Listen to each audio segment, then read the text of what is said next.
Tomboky lasy vavy voaka ao amintsika rampitso ihany koa ny gazety Soa ny laharana fahatelo amby valopolo sy roanjato ary no indro hoaroso amintsika ny lohateny misongadina ao anatin'izany gazety izany.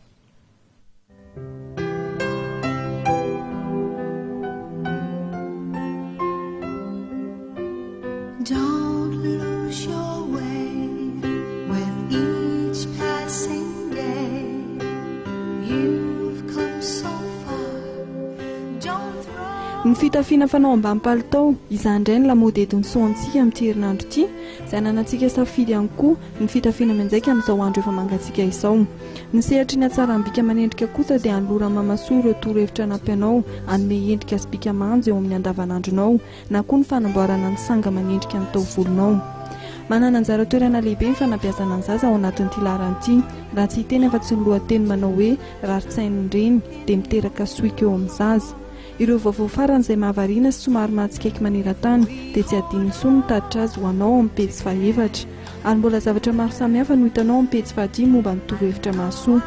Ny cuisine mijoté izany kosa indray no eto soa aminao amin'ny fiteny frantsay ao amin'ny pejy nahandro akoatra ireo karazan-tsakafo vaovao indray amin'ny hevitra antsika renim-pianakaviana ary tsy adino koa ny lehilahy izay toloran'ny soa ireo lahatsoratra hafakely.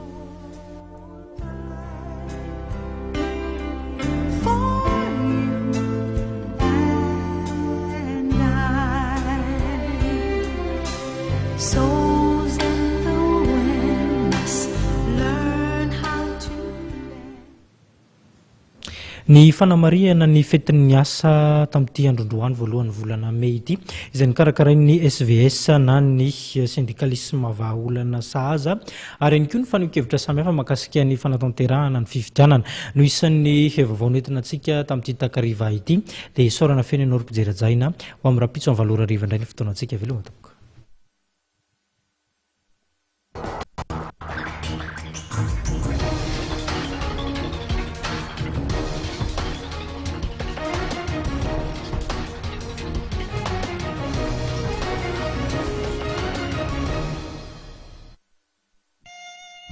Red vous présente la météo.